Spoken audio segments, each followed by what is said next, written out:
Good evening students. சாப்பிட்டீங்களாம்மா? இன்னைக்கு என்னம்மா பார்க்க போகிறோம்? Very good. முளைப்பாரி பாடல் பார்க்க போகிறோம்மா. அதுக்காக இன்னைக்கு முளைப்பாரி வளர்த்தே பாடலாமா? Very good. கரிஷ்மா இன்னைக்கு வளர்த்துட்டு வந்திருக்காங்க, கிளாப் பண்ணுங்கம்மா. Very good.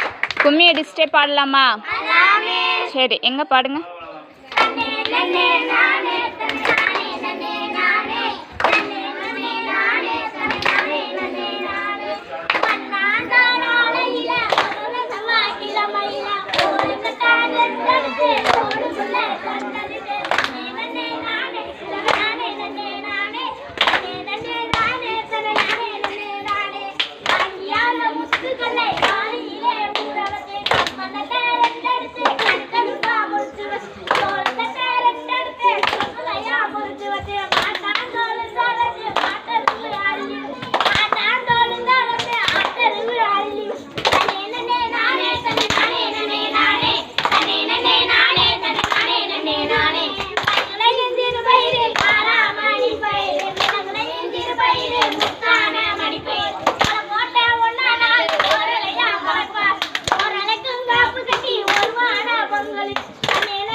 Very good. Clap பண்ணுங்கம்மா.